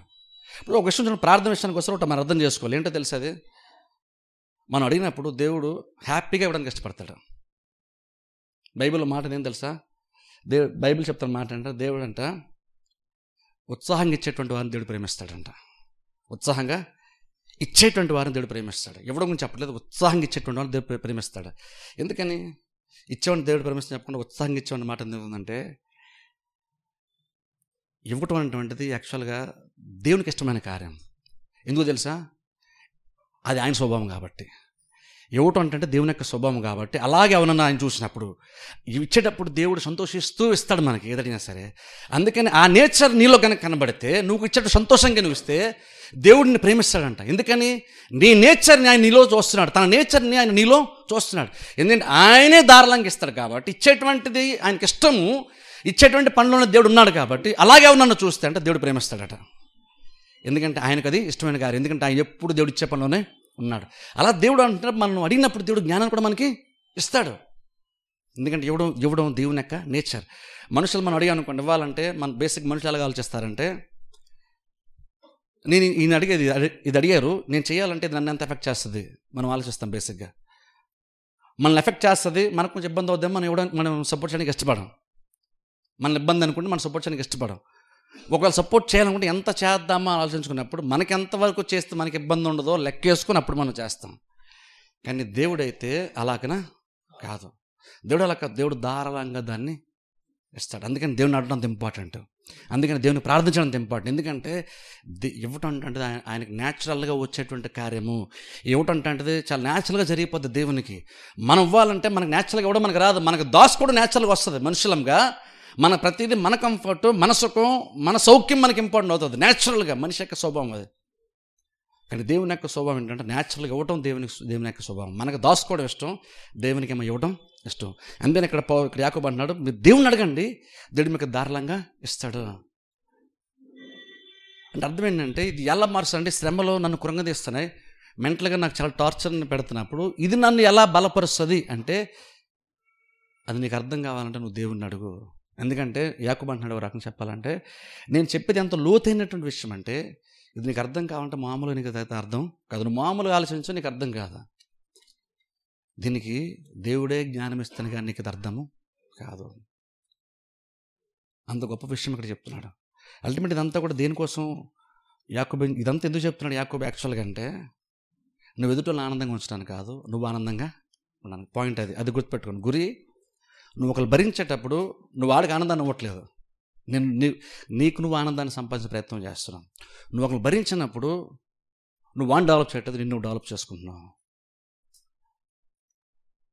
ఇది కనుక ఇది ఎవరికి అర్థమవుతుంది? ఇది జ్ఞానం ఉన్న వాళ్ళకి మాత్రమే అర్థమవుతుంది. దాన్ని అర్థం చేసుకుంటే ఇక జ్ఞానం ఉండాలి. ఆ జ్ఞానం ఉంటే అది నేను డెవలప్ చేస్తాను నీకు అర్థమైనప్పుడు ఖచ్చితంగా నువ్వు నీ డెవలప్మెంట్ కోసం ఇప్పుడు ఆలోచిస్తావు కాబట్టి నువ్వు దాన్ని మీదేసుకుంటావు, దాన్ని భరిస్తావు. ఆ సిచ్యువేషన్లో కూడా నువ్వు ఓర్పుతో సహనంతో నువ్వు భరించేటువంటి స్థితిలో నువ్వు ముందుకి వెళ్తావు. మనం సింపుల్గా తప్పించుకుంటున్నాం అనుకోండి, బేసిక్ తప్పించుకుంటే అర్థం ఏంటంటే నీకు బేసిక్గా నీకు డెవలప్మెంట్ కోసం నీకు పెద్దగా అంత ప్రయారిటీ నీకు కాదు. బేసిక్గా నీ డెవలప్మెంట్ నీకు ప్రయారిటీ కానప్పుడు అర్థం ఏంటంటే నీకు జ్ఞానము లేదని అర్థం. అది ఇక్కడ యాకోబు యొక్క మాటలు చెప్తాను. నేను అంటలేదు మీకు జ్ఞానం లేదని, మీరు చాలామంది తెలియగలరు నాకంటే. కానీ దేవుడు చెప్తున్నాడు, యాకోబు అంటున్నాడు, ఆ జ్ఞానం రావాలంటే మాత్రము మీరు దేవుణ్ణి అడిగితేనే మీకు ఆ జ్ఞానము వస్తుంది. ఇప్పుడు ఒకసారి ఆలోచించండి, అంటే ఇప్పుడు అది ఎలా తెలుస్తుంది మనకి? అది అంటే నువ్వు ముందుగానే ఎండ్ రిజల్ట్ చూడగలిగితే, అంటే తర్వాత ఏం జరుగుతుందో నువ్వు ముందే చూడగలిగితేనే, అలా చూడగలిగే స్థితి ఉంటే బేసిక్గా జ్ఞానం. ఇప్పటికిప్పుడు కాకుండా ఎండ్ రిజల్ట్ ఏంటో చూడగలిగితేనే అప్పుడు నువ్వు తెలియగలవాడిని. బైబిల్ బట్టి నీకు ఆత్మజ్ఞానం ఉన్నట్టుగా యాకోబు చెప్తున్నాడు. ఎందుకంటే అది అల్టిమేట్ నిన్ను డెవలప్ చేస్తుంది. ఫర్ ఎగ్జాంపుల్ చెప్తాను చూడండి. ఇప్పుడు బైబిల్ చూస్తే యోసేపు ఉన్నాడు. యోసేపు వాళ్ళ అన్నయ్యలు గోతులో పడేశారు. యాక్చువల్లీ దేవుడు పాపం తనకు ఒక దర్శనాన్ని కళ్ళను చూపించాడు. అది యాక్చువల్ చాలా మంచిది, దేవుడు ఇచ్చాడు. అది ఆ స్థితిలో నేను పెడతానని దేవుడు అన్నాడు. కానీ అన్నయ్యలకు నచ్చలేదు. అది నచ్చకేం చేశారు? గోతులో పడేశారు. మేము నీకు దాసులుగా ఉంటామా? నచ్చలేదు వాళ్ళకి, న్యాచురల్గానే వాళ్ళు గోతులో పడేశారు. గోతులో పడేసిన తర్వాత అక్కడి నుంచి అమ్మివేయబడ్డాడు. తర్వాత మళ్ళీ అన్యాయంగా జైల్లోకి వెళ్ళడం, చాలా ప్రాబ్లమ్స్ గుండా వెళ్ళాడు యాకోబు. దేవుడు ఒకటి చూపించాడు, కానీ తర్వాత చాలా నష్టాలు జరిగినాయి ఓ రకంగా చెప్పాలంటే యోసేపుకి. కానీ గమనించండి, అంత జరిగిన తర్వాత కూడా చివరిగా చూస్తే అల్టిమేట్గా ఎవరు గెయిన్ అయ్యారు, ఎవరికి ఎక్కువ ప్రయోజనం జరిగింది, ఎవరు పైకి వచ్చారంటే యోసేపే పైకి వచ్చాడు. యోసేపు పైకి వచ్చాడు. ఇప్పుడు చాలామంది ఏమంటారంటే దేవుడు కావాలని గోతులు పడేశాడు, అక్కడ తీసుకెళ్ళాలి కాబట్టి అనుకుంటా. దేవుడు కావాలని గోతులు పడలేదు, అన్ని గోతులు పడేస్తే దేవుడు ఆ సిచ్యువేషన్ యూస్ చేసుకొని దేవుడు అనుకున్న అల్టిమేట్ ఎండ్గా ఎక్కడైతే యోసేపుని పెట్టాలని దేవుడు అనుకున్నాడో అక్కడ పెట్టడం మాత్రమే కాదు, కానీ ఈ లోపు యాకోబులో కూడా యోసేపులో కూడా చాలా మార్పులు దేవుడు తీసుకొచ్చాడు. అందుకని మీరు గమనించండి, ఓ టైం వచ్చినప్పుడు అలన్నీళ్ళు ఫేస్ చేస్తున్నప్పుడు అసలు ఎక్కడ కూడా గతం గురించి కానీ ప్రాబ్లం గురించి కానీ మీరు ఎలా చేశారు అని చెప్పి చీప్గా మాట్లాడడం కానీ కఠినంగా మాట్లాడడం కానీ అసలు యోసేపు చేయలేదు. ఇప్పుడు ఇంకా మీరు బైబిల్ చూస్తే పైపచ్చి ఏమంటే తెలుసా, మీరేదో కీడు చేయాలని చూస్తారు, కానీ దేవుడు ఈ మూమెంట్లో ఎంతమందిని పోషించడానికేనేమో దేవుడు నన్ను అక్కడ అలా అంటే బేసిక్గా అది చూడండి. అంటే ఒక యోసేపు లాంటి ఒక వ్యక్తిని అది ఎంత డెవలప్ చేసింది అంటే ఒకసారి ఆలోచించండి. తన గోతులు యాక్చువల్గా లిటరల్గా అసలు చంపేద్దామని అనుకొని మళ్ళీ ఎవరో ఒకరికి రెండో థాట్ వచ్చి ఎందుకులే చంపాడు అనుకుంటే వదిలేశారు యోసేపుని గోతులు పడేసి. అలాంటి వ్యక్తి దేవుడు చూపించింది అల్టిమేట్గా యోసేపు జీవితంలో జరిగింది. అది జరగడం మాత్రమే కాదు, కానీ యోసేపు ఎంతగా మారిపోయాడు చూడండి. అక్కడ అన్నాడు, మిమ్మల్ని అందరినీ పోషించడానికి నేను దేవుడు నన్ను ఇక్కడ ఇలా జరిగింది. ఇదంతా ఒక రకంగా చెప్పాలి సింపుల్ రోమపత్రిక భాషలో పౌలు భాష చెప్పాలంటే మీరేం వర్రేవద్దు, దేవుడు అంతా సమకూర్చి మేలుకరంగా జరిగించాడు. ఇందులో నా మేలు ఉంది, ఇందులో మీ మేలు ఉంది, ఇందులో మీకు మేలు జరిగింది, ఇందులో నాకు కూడా మేలు జరిగింది. నార్మల్గా ఈరోజు మనం ఏమంటే తెలుసా, నువ్వు నన్ను అలా ట్రై చేస్తూ చూస్తే దేవుడు నేను ఎంత పైకి తీసుకొచ్చాడో అంటాం. మనం ఇలాగా ఏమనుకుంటున్నామంటే బేసిక్ కొన్నిసార్లు అంటే వచ్చినప్పుడు మనం కనుక మారలేదు అనుకోండి, మనం చూసారు, మీరు నన్ను నష్టపరచాలని చూశారు కానీ దేవుడు చూసారు నన్ను నిలబెట్టాడు, ఇప్పుడు తెలిసింది నా వాల్యూ అంటారు. చాలామంది ఈ రోజుల్లో సహించాల్సినటువంటి సందర్భాల్లో మనం ఏంటంటే దాన్ని ఎవరో అవమానపరిచారు, ఇప్పుడు అవమానం నేను ఏంటో చూపించాలి అనుకుంటున్నాం నార్మల్గా. యాక్చువల్గా ఒక ఆయన నాకు ఫోన్ చేయమన్నాడంటే, వాళ్ళ చర్చిలో అంట ఇన్స్ట్రుమెంట్ కొట్టడానికి, అంటే ఇన్స్ట్రుమెంట్ అది కొడుతుంటే ఆ పాస్టర్ గారు తిట్టారంట. అంటే తనకి ఇంకా ప్లే చేయడం రాదు, ట్రై చేస్తారు, వస్తువు పాడైపోతే పాస్టర్ తిట్టారంట. ఇప్పుడు నాతో ఏమన్నా తెలుసా, నేను ఎలాగైనా నేర్చుకొని మా పాస్టర్ గారి ముందు నేను పాట పాడాలండి కొట్టి. అది చూడండి, అది క్యారెక్టర్ని డెవలప్ చేయలేదు. అది అతనే అనుకుంటాడంటే నాకు అవమానం జరిగింది అనుకుంటున్నాడు, ఇప్పుడు నేను ఎలాగైనా తెచ్చుకోవాలంటే నేనేంటో చూపించాలి, నేను ఫాల్స్ అని నేను ప్రూవ్ చేయాలి, కాబట్టి నాకు వచ్చేయాలండి, నేను కీబోర్డ్ కొట్టాలి, ఇన్స్ట్రుమెంట్ తెచ్చుకోవాలి, నేను పాటలు పాడేసి మా పాస్టర్ గారి ముందు పాట పాడాలి, నన్ను అవమానపరిచారు కాబట్టి. అదేమైంది అక్కడ, రేపు నిజంగా నేర్చుకొని ఒకళ్ళు కొట్టినా బేసిక్గా ఆయన అయితే మారలేదు. ఇన్స్ట్రుమెంట్ అందుకు కొట్టం, ఎదుటోళ్ళ ముందు నేను గొప్పని అనిపించుకోవడానికి మనం దాన్ని అలాగనా చెయ్యం. కానీ ఏమైంది అక్కడ కనుక భరించున్నట్టు పోసి నిజంగా దేవుడు అని డెవలప్ చేసాడేమో. అక్కడ ఏమైంది, నిజంగా ఒకళ్ళు రేపు నిజంగా స్థితిలోకి వెళ్ళి మ్యూజిక్ నేర్చుకుని కీబోర్డ్ కొట్టగలిగే కెపాసిటీ ఉన్నా యోసేపులాగైతే మారడు. నిజంగా సిట్యుయేషన్ వచ్చిన యోసేపులాగైతే మారడు. ఎందుకని, ఆయన దాన్ని వేరేగా చూశాడు. అక్కడ బహుశా నేను భరించాలేమో, నేను కొంచెం సహిస్తే దేవుడు నన్ను పైకి తీసుకొస్తాడేమో, అలా ఉండుంటే దేవుడు తలాంతు బోసానికి ఇచ్చేవాడు, అదే టైంలో ఆయన కూడా బాగా డెవలప్ అయ్యేవాడు. ఇక్కడ ఏమైంది, ఆయన ఏంటంటే అవమానంగా తీసుకున్నాడు, దాన్ని అవమానాన్ని దాన్ని తన గొప్పతనంగా మార్చుకోవాలనుకున్నాడు. బహుశా ఇలాంటి మోటివేషన్ చూసుంటాడేమో అనుకున్నాడు. ఇప్పుడు ఎలాగని నేను నేర్చుకోవాలి, నేను కూడా అందరి ముందు కొట్టి మా పాస్టర్ గారు నేను ఏంటో చూపించాలండి. ఆ మాట నాకు చెప్తున్నాను మళ్ళీ. యాక్చువల్గా అది కరెక్ట్ కాదు. అది ఇప్పుడు చూడండి, అదేంటంటే అక్కడ బహుశా ఆయన టాలెంట్ వస్తుందేమో కానీ డెవలప్మెంట్ అయితే ఉండదు. ఆయన అక్కడ కొంచెం ఓర్చుకుని ఉంటే పాస్టర్ గారికి లాభం ఉండేది కాదు, ఆయనకి లాభం ఉండేది. అలాగే కొన్నిసార్లు ఏంటంటే యోసేపు అయితే మాత్రము దాన్ని అలా చూడలేదు, నన్ను అవమానపరిచారు కాబట్టి ఇప్పుడు ఎలాగైనా సరే పైకి వచ్చేసి నేనంటో చూపించేస్తాను అలా అనుకోలేదు. ఆయన ఓర్చుకున్నాడు కదా అంటున్నాడు, లాస్ట్లో అంటున్నాడు, అంటే చివరికి వస్తారు అంటున్నాడు, ఆ స్థితిలోకి వచ్చిన తర్వాత కూడా అంటున్నాడు, ఇదంతా నేను బతకడానికి మిమ్మల్ని బతికించడానికి, యాక్చువల్గా చెప్పండి అసలు ఐగుప్తు దేశమే బతకడానికేమో దేవుడు నన్ను ఇక్కడ ఇలా పెట్టాడు.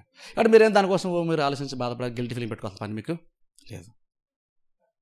అక్కడ యోసేపు ఉన్నటువంటి స్థితి కంటే ఆయన ఆలోచన విధానం చూడండి ఒకసారి, ఎలా మారాడు యోసేపు. అది ఇక్కడ యాకోబు ఇక్కడ చెప్తున్నాడు, అలాగే ఇక్కడ మనం మారుతామని చెప్తున్నాడు. ఇప్పుడు అది మనకి ఇష్టమా అంటే ఖచ్చితంగా మనకు కూడా ఇష్టం ఉంటుంది, మనకు ఖచ్చితంగా అది ఇష్టం ఉంటుంది. మన వల్ల మారడానికి బేసిక్గా మనం ఇష్టపడం, మనం ఎందుకు మారాలనుకుంటాం, ఫస్ట్ అసలు మనకు మార్పే అవసరం లేదనుకుంటాం, నేను మారాల్సిన అవసరం ఏమీ లేదనుకుంటాం.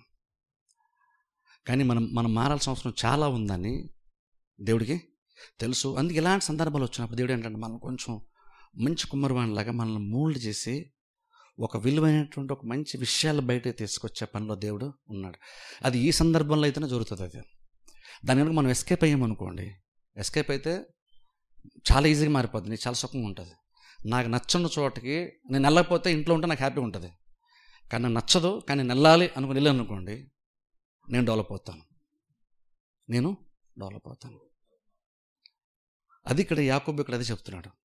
అలాగ మనకి ప్రతి శోధన ఒక పరీక్షలాగా కనుక మనం చూడగలిగితే అది మనకు మేలుకరంగా మారుతుంది, నీకు మేలు చేస్తుంది. ఎలాగా నువ్వు సంపూర్ణుడిగా మారుతావు అంటే నువ్వు పర్ఫెక్ట్గా మారుతావు. విశ్వాసంలో కానీ, ప్రేమలో కానీ, సాత్వికంలో కానీ, దీర్ఘశాంతంలో కానీ, దయాత్వంలో కానీ అన్నింటిలో కూడా నువ్వు చాలా పర్ఫెక్ట్గా మారిపోతావు అంటున్నాడు యాకోబు. ఇప్పుడు చూడండి, అంటే అల్టిమేట్గా ఇప్పుడు చూడండి, ఇది ఎవరికి ఇంట్రెస్ట్ ఉంటుంది ఎలాగనా అంటే, నేను కూడా చాలా విషయాలు మార్చుకోవాలి కదా, నాకు కూడా కొంచెం ఓర్పు ఎక్కువ ఉంటే బాగుంది, నేను కూడా కొంచెం భరించగలిగితే బాగున్నాను అనేటువంటి ఆలోచన, అది గురిగా ఉన్నటువంటి వాళ్ళు మాత్రమే, దాన్ని గురికి పెట్టినటువంటి వాళ్ళు మాత్రమే ఆ దిశగా ఆలోచిస్తారు, దాన్ని పరీక్షలాగా చూస్తారు, ఆ పరీక్షను మేదేసుకుంటారు, దాని గుండా వెళ్తారు, చివరికి డెవలప్ అవుతారు. దాని గుండా వెళ్తేనే తప్పించుకోవడం చాలా ఈజీ కానీ భరించడం చాలా కష్టం. తప్పించుకోవడం చాలా ఈజీ కానీ అక్కడ దీన్ని యాక్చువల్గా చాలా నష్టం తీసుకోవచ్చు, ఎందుకంటే నువ్వు డెవలప్ అవ్వలేదు. నీకు వ్యతిరేకంగా నేను వెనక్కి లాగి, నేను ఫిజికల్గా మెంటల్గా వెనక్కి లాగి నీకు సుఖము సౌఖ్యాన్ని కోరుకునే సిచ్యువేషన్స్ నుంచి నువ్వు బలవంతంగా ముందుకెళ్ళాలంటే ఆపోజిట్ డైరెక్షన్స్లో, నాకు కష్టమైనా పర్లేదు చేస్తాను, నాకు ఇబ్బంది అయినా పర్లేదు చేస్తాను ఎవరైతే వెళ్తారో వాళ్ళు డెవలప్ అవుతారని యాకోబు ఇక్కడ మనకి చెప్తున్నాడు. అంటే ఒక రకంగా చెప్పాలంటే ప్రతి సిచ్యువేషన్ బేసిక్గా ఎలాంటిది, మనకి ఒకరు అవమానపరిచారు అనుకోండి, అవమానంగా మాడితే చులకన మాడితే బేసిక్గా ఆ సందర్భం యాక్చువల్గా నువ్వు జ్ఞానం ఉంటే ఎలా చూస్తావు అంటే, ఇదేదో జస్ట్ నన్ను ఎమోషనల్గా నన్ను కొంచెం నన్ను అనద్రొక్కడానికో లేదా నన్ను బాధించడానికో కాదు. ఇది నేను డెవలప్ అవ్వడానికి నేను మార్చుకోవాలి, దాన్ని నాకు డెవలప్మెంట్గా నేను మార్చుకోవాలి. అలా ఆలోచించాలంటే నీకు దేవుడి నుండి జ్ఞానం కావాలి.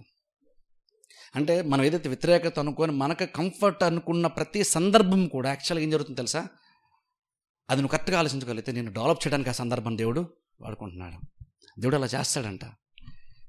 యాకోబును యోసేపుని ఎలాగైతే దేవుడు మార్చాడో అలా మనల్ని కూడా చేస్తాడు. ఏ విషయంలో కొదువు లేకుండా నువ్వు పర్ఫెక్ట్గా దేవుడిని మనల్ని మారుస్తాడంట. అందుకనే చూడండి, చిన్న చిన్న ఇబ్బందులు అవమానాలు ఉన్నప్పుడు కూడా సంఘం అంటే భరించాలంటాను. అందుకనే మనం అంటే ఎస్కేప్ అయిపోవడం చూస్తాం. ఇబ్బందిని నేను ఎందుకంటే భరించాలి అనుకుంటాం, కానీ భరించాలి కొన్ని. ఎందుకంటే భరిస్తే నువ్వు వాళ్ళకి మేలు చేయట్లేదు, భరిస్తే నీవు మేలు చేసుకుంటున్నావు. అది నేను బలహీనపరిచేదిలాగా అనుకుంటావు, నేను అవమానపరిచేదిలా అనిపిస్తుంది. కానీ అది దాన్ని నువ్వు కనుక దాన్ని మేదేసుకుంటే దేవుడు దాన్ని చాలా బలమైనటువంటిదిగా మారుస్తాడు. దేవుడు దాన్ని సిలువ చాలామందికి అది అవమానం, ఒక ఫెయిల్యూర్ సిలువ అటువంటిది. చాలామందికి సిలువను చాలామంది సిగ్గుపడతారు, ప్రపంచం సిగ్గుపడుతుంది. ఇప్పుడు చాలామంది ఏమైనా క్వశ్చన్ చేస్తారు, సిలువ మాట చచ్చిపోయి కదా నాయన దేవుడు అంటున్నారు ఏంటని అంటారు.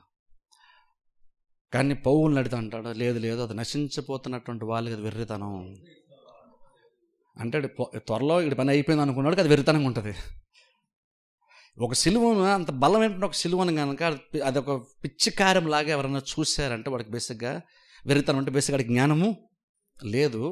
ఆడిదాన్ని అలా చూస్తున్నాడు. కానీ రక్షింపబడుతున్న మనకు మాత్రం అది దేవుని శక్తి ఉంది అన్నాడు పౌలు. అంటే సిలువ అంటే ఒక బలహీనమైన కార్యం కాబట్టి ఈవెన్ శిష్యులు కూడా ప్రభువు నీకు దూరమవును గాకన్నారు, పేతురు లాంటి కూడా.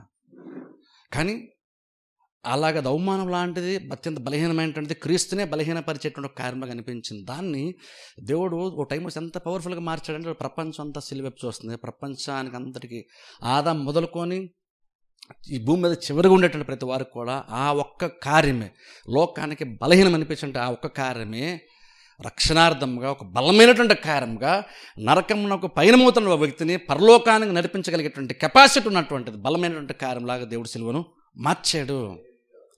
ఇప్పుడు మనం సిలువను చూసిన బలహీనతలాగా మనం చూడం, అదొక బలమైనటువంటి కార్యంలా మనం చూస్తాం. సిలువ అంటే దేవుని యొక్క శక్తి సిలువ. అలాగా మనం బలహీనం అనుకున్నటువంటి ప్రతి మూమెంట్ కూడా అది చాలా బలమైనది, అది చాలా బలమైనది. కానీ దాన్ని అలా బలమైనటువంటిదిగా నువ్వు చూడాలంటే నీకు జ్ఞానము అవసరం. అది తెలియపోతే దేవుణ్ణి అడగాలి, దేవుడు దాన్ని మనకి ఇస్తాడు. కాబట్టి నెగిటివ్ సిచ్యువేషన్స్ని ఎస్కేప్ అయిపోవడానికి ట్రై చేయకండి. ఎస్కేప్ అవుతున్న ప్రతిసారి అర్థం ఏంటంటే మీరు ఇంకొంచెం వెయిట్ని భరించి లిఫ్ట్ చేస్తే మీకు బాడీ బిల్డ్ అయ్యేటువంటి ఒక అవకాశం లాగా ఆత్మీయంగా అంతరంగ పురుషులు బలపడడానికి దేవుడు ఒక అవకాశం మనకి ఇచ్చాడు. అది నువ్వు మోయలేక నువ్వు కింద పెట్టేస్తే నువ్వు డెవలప్ అవ్వు. కానీ వ్యతిరేకమైన సిచ్యువేషన్లో కూడా ఆపోజిట్ డైరెక్షన్ నువ్వు మోసుకుంటూ కనుక వెళ్తే, కంఫర్ట్కి ఆపోజిట్లో కనుక వెళ్తే, నువ్వు సుఖానికి సౌఖ్యానికి ఆపోజిట్లో వెళ్తే మనం డెవలప్ అవుతాం. అది నార్మల్గా డెవలప్ అవడానికి ఎవరు కూడా ఇష్టపడం, కానీ ఆ సందర్భంలో దేవుడు దాన్ని మనకు అనుకూలంగా మారుస్తాడు. అందుకనేమో ఆది సంఘం కూడా ఆ రోజున అలాగున్న వాళ్ళు అంతదిగా మారిపోగలిగారు, వాళ్ళంతదిగా ఉండగలిగారు. ఎందుకంటే ఆ రోజున వాళ్ళకి ఆది సంఘానికి అంత శ్రమలు, భౌతికంగా అంత ఇబ్బందులు, ఎంత ప్రాంతం కూడా చూడండి, ఆస్తులు అమ్మి తీసుకొచ్చి వేరే వాళ్ళ కోసం ఇచ్చారు. అది ఎలా జరిగిపోతే ఒకసారి ఆలోచన, అసలు అది నార్మల్గా అది పాసిబిలిటీ ఉంది? అలాగా ఎవరికి అవసరం ఉంటుందని చెప్పేసి పేరు అడగకుండా కూడా తీసుకొచ్చి పేరు దగ్గర ఆస్తులు అమ్మి తీసుకొచ్చి పెట్టేంత ఇది అంతలాగా మారిపోతారా సంఘం? అలా ఉంటారా అంటే అలా మారారు. ఎందుకని? వాళ్ళకి శ్రమలు ఎక్కువ ఉన్నాయి. ఆ శ్రమల్లో కూడా వాళ్ళు అలాగనే ఎస్కేప్ అయిపోకుండా, విశ్వాసాన్ని విడిచిపెట్టకుండా, దేవుణ్ణి యేసుక్రీస్తుని విశ్వాసాన్ని వదిలేయకుండా దాన్ని అలా భరిస్తూ వచ్చారు. కాబట్టి వాళ్ళ క్యారెక్టర్ డెవలప్ అయింది, వాళ్ళ నేచర్ డెవలప్ అయింది, వాళ్ళ స్వభావం చాలా వరకు మారింది. ఆల్మోస్ట్ ఆల్ దేవునిలాగా వాళ్ళు మారిపోయారు. అలా దేవునిలాగా వాళ్ళు మార్చింది కంఫర్ట్ జోన్లో కాదు, డిస్కంఫర్ట్లో వాళ్ళు అలా మారారు. అంటే అర్థం ఏంటంటే నిజంగా మనకి నచ్చినటువంటి ఒక సందర్భము నిజంగా నిన్నేమో నష్టపరిచేది కాదు. అది నష్టంగా చూసిన అర్థం నీకు మిడిమిడి జ్ఞానం ఉంది కాబట్టి నువ్వు నష్టంగా దాన్ని చూస్తున్నావు. కానీ అదే కనుక ఆత్మీయ జ్ఞానంతో కనుక చూడగలిగితే అది నిన్ను దేవుడు మార్చడానికి, దేవుడు నిన్ను ఆలోచించడానికి ఇచ్చినటువంటి ఒక సందర్భం. బేసిక్గా అప్పుడు గురి ఏంటంటే నాకు ఎంతసేపు నాకు మంచి ఇల్లు ఉండాలంటే, మంచి వస్తువులు ఉండాలంటే, నేను సుఖంగా బతికి విశ్వాసాలు ఉంటాను, సుఖం బతికి చచ్చిపోతాను, పరలోకి వెళ్ళిపోతాను అనుకుంటే మంచిదే. కానీ బేసిక్గా నువ్వు డెవలప్ అవ్వవు. కానీ మనం డెవలప్ అవ్వాలంటే, ఓర్పు తన క్రియను కొనసాగింపనియాలంటే ఆ సందర్భంలో మనం అలాగనే అక్కడే ఉండాలి. పక్కకు తప్పుకోవద్దు, అక్కడ అలాగన అదే ప్లేస్లో ఉండు, భరించు, ఓర్చుకో, నువ్వు డెవలప్ అవుతావు అని యాకోబు చెప్తున్నాడు. కాబట్టి ఇది వేరే రకంగా మనం డెవలప్ అవ్వం. మనం బేసిక్గా ఎందుకు ఈ ఓర్పు సహనాలు ఈ రోజుల్లో మనకు తక్కువ అంటే, మనం భరించడానికి ఇష్టపడట్లేదు. ఆ సందర్భంలో యోసేపు లాంటి సందర్భం దేవుడు మనల్ని పెట్టినప్పుడు మనం ఏంటంటే అక్కడి నుంచి ఎస్కేప్ అయిపోవడానికి ఇష్టపడుతున్నాం. నేనెందుకు భరించాలి, నేనెందుకు సహించాలి, నాకేంటి అవసరం అనుకుంటున్నాం. కాబట్టి ఇంక నువ్వు బహుశా ప్రార్థన చేసి దేవుడికి మంచి ఈవులను ఇస్తున్నాడు, మంచి వస్తువులు ఇస్తున్నాడు, ఆశ్రద్ధం పడుతున్నావు. కానీ బేసిక్గా నీళ్ళు ఓర్పు, సహనము, దీర్ఘశాంతము, దయాలత్వం, ప్రేమ, కనికరము, సహోదర ఇవి కూడా బేసిక్ మనలో ఉన్నట్లే.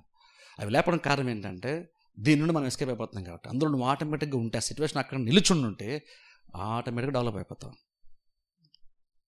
అంటే అర్థం ఏంటంటే ఒక నెగిటివ్ సిచ్యువేషన్స్లో కూడా దేవుడు మనం డెవలప్ చేయడానికి ఇది ఉంది కాబట్టి నేను ఎస్కేప్ అవ్వను, తప్పించుకోను, ఫేస్ చేస్తాను అని కనుక నిలబడితే డెవలప్ అవుతాం. కానీ అక్కడ అది అర్థం చేసుకొని నిలబడడానికి నీకు జ్ఞానము అవసరం. ఇదంతా ఎలా మారుతుందండి అంటే, బేసిక్ ఎలా మారుతుందంటే, నువ్వు అర్థం కాకపోతే దేవుణ్ణి అడగాలి, దేవుడు జ్ఞానం ఇస్తాను. నేను ఎంత ప్రసంగం చేశాను కానీ ఇంకా నువ్వు చాలామంది కన్విన్స్ అవ్వకపోవచ్చు. కానీ ఇది అర్థం చేసుకోవాలంటే జ్ఞానము అవసరం. అది దేవుడిస్తేనే అర్థమవుతుంది. ఇప్పుడు నేను ప్రసంగం చేశాను 2 వారాలు, కానీ నేను ప్రసంగం చేశాను కాబట్టి మీకు అందరికీ అర్థమైపోయింది అనుకుని నేను అనుకోను. ఎందుకంటే యాకోబు చెప్పేశాడు, అంత చెప్పిన తర్వాత కూడా ఇంకో అన్నాడు, మీకు అర్థం కాకపోతే మీరు దేవుని అడగండి జ్ఞానం అన్నాడు. అంటే నేను చెప్పేశాను కాబట్టి మీకు అర్థమైపోద్దని కూడా యాకోబు బహుశా అనుకోవట్లేదు. ఎంత చెప్పాను కానీ ఎంత చెప్పింది కూడా మీకు అర్థం కాకపోతే మీరు దేవుని జ్ఞానము అడగండి, దేవుడు మీకు ధారాళంగా దయచేస్తాడు. నేను ఎగ్జాక్ట్ అది అంటున్నా. బహుశా ఇంకొచ్చారు కూడా చూసుకుంటేమో, కానీ చెప్తున్నాను అర్థం చేసుకోవాలంటే మాత్రము దీనికి జ్ఞానము అవసరం. దేవుడిని అడిగితే దేవుడు ధారాళంగా ఇస్తాడు. ఆ చివరి ఎండ్ రిజల్ట్ నువ్వు ముందుగానే చూస్తే ఇలా ఉంటుందని నాకు అర్థమైతే నువ్వు ఖచ్చితంగా సహిస్తావు. యోసేపుకి అది తెలుసు. ఏం తెలుసా, దేవుడు ఏదైతే తనకి దర్శనాన్ని చూపించాడో ఆ దర్శనం చివరి వరకు జరుగుతుంది, నిలబడుతుందని యోసేపుకి తెలుసు. అందుకని ఎక్కడ కూడా ఈవెన్ చెప్పని చూసారా, ఒకసారి టైం అవుతుందని చెప్తాను. దేవుడు చెప్పిన దానికి అన్నిలు వ్యతిరేకించారు, గోతుల పడ్డాడు, అమ్మివేయబడ్డాడు, తర్వాత అన్యాయంగా జైల్లోకి వెళ్ళాడు, ఇవన్నీ జరిగినాయి. అంత దేవుడు చెప్పిన దానికి వ్యతిరేకంగా ఇన్ని జరిగినా సరే దేవుడు చెప్పినటువంటి వాగ్దానానికి తన జీవితంలో ప్రతిదీ వ్యతిరేకంగా జరుగుతూ వచ్చింది. వరుసగా వ్యతిరేకతలే జరిగినాయి. దేవుడు ఒకటి వాగ్దానం చేసేటికి అన్ని వ్యతిరేకత జరిగినాయి. కానీ ఇంకా యోసేపు అది మర్చిపోయాడా, కళ్ళను మర్చిపోయా, లేదంటే అవన్నీ ఇంతేనండి, దేవుడు చెప్తారు కానీ జరగవు అని, కానీ లేదంటే దేవుడు చాలా అనుకున్నాడంటే కానీ వీళ్ళు పాడు చేస్తారు, నా లైఫ్ అయిపోయింది, నా పని అయిపోయింది. యోసేపు అలా అనుకోలేదు. అందుకని చూడండి, జైలు ఉన్నప్పుడు 2 వ్యక్తులకు రాజుగారి దగ్గర ఆహారాన్ని పానాన్ని అందించేటువంటి వాళ్ళకి కూడా ఒక దర్శనం వస్తే, వాళ్ళకు రాత్రి ఒక కల వస్తే దాన్ని కూడా చెప్తున్నాడు. నార్మల్గా తన ఎక్స్పీరియన్స్ ఏం చెప్పాలి, ఇవన్నీ వస్తాయి కానీ జరగవండి అనాలి. కానీ యోసేపు ఇంకా నమ్మకం, అవి ఖచ్చితంగా జరుగుతాయి, ఎందుకంటే దేవుడు ఇచ్చాడు, జరుగుతాయి అని నమ్మకం ఉంది. అంటే ఎండ్ రిజల్ట్ ఏంటవుతుందో, తన జీవితంలో చివరికి ఏం జరుగుతుందో యోసేపుకి ముందే తెలుసు. దాన్ని చూశాడు కాబట్టి ప్రతిదీ సహించాడు. ఇప్పుడు యాకోబు ఎగ్జాక్ట్ అదే చెప్తున్నాడు. నువ్వు చివరికి ఈ శ్రమల్లో తాత్కాలికమైన సుఖాన్ని దాటి చివరికి ఏంటి, అది నేను ఎంత గొప్పగా మారుస్తుంది, అది నువ్వు చూడగలగాలి. అది చూడాలంటే నీకు జ్ఞానం అవసరం. అది నువ్వు చూస్తే నువ్వు భరిస్తావు, నువ్వు భరిస్తే నువ్వు సంపూర్ణుడుగా మారుతావు. అలాగంట శోధనలు, శ్రమలు మనకి ఎంత మేలు చేస్తుంది. అందులో కనుక ఓర్చుకుంటే మనం అది నేమాత్రం నష్టపరచదు. సహజంగా ఏ రకం కూడా నువ్వు కూడా మార్చుకునేంత గొప్ప మంచి లక్షణాలని శ్రమల ద్వారా దేవుడు మనల్ని డెవలప్ చేస్తే ఒక విలువైన పాత్ర దేవుడు మనల్ని మారుస్తాడు. ప్రార్థన చేసి అందరూ తల వంచి కళ్ళు మూసుకోండి. మమ్మల్ని మిక్కిలిగా ప్రేమిస్తున్న మా తండ్రి, మీకు వందనములు, స్తోత్రాలు చెల్లిస్తున్నాం ప్రభువా. రాత్రికాల సమయంలో మీరు ఇచ్చిన మాటలను బట్టి మీకు వందనములు తండ్రి. ప్రభువా, సమస్యల్లో, ప్రభువా, శోధనలో, ఇబ్బందుల్లో, పరీక్షలే తండ్రి మేము ఆలోచించినప్పుడు ఆ పరీక్షల ద్వారా ప్రభా మాలో నూతనమైనటువంటి గుణగణాలను ప్రభా నువ్వు అభివృద్ధి చేస్తావని, పుట్టిస్తావని దాని వాక్యం విన్నాం. దాన్ని బట్టి ప్రభా మేము ఆలోచిస్తూ దాన్ని అర్థం చేసుకున్నంత జ్ఞానాన్ని మీరు మాకు దయచేయండి. వెత్తబడిన వాక్యం ప్రభు నిరంతరంగా ఫలింపచేయమని ప్రార్థిస్తున్నాం. ప్రతి పరిస్థితిని మీ చిత్త ప్రకారము సమర్థవంతంగా ఎదుర్కోవడానికి మాకు సహాయం చేయండి. వెత్తబడిన వాక్యాన్ని దీవించండి. వాక్యమైన ప్రతి బిడ్డని మీరు ఆస్వాదించి వారి కుటుంబాలను ప్రభావ మీరు బలపరిచి కాపురండి పోషించమని యేసుక్రీస్తు నామమున ప్రార్థిస్తున్న మా పరమ తండ్రి, ఆమేన్. దేవుడు మిమ్మల్ని దీవించును గాక. మరణ లోయలో నీ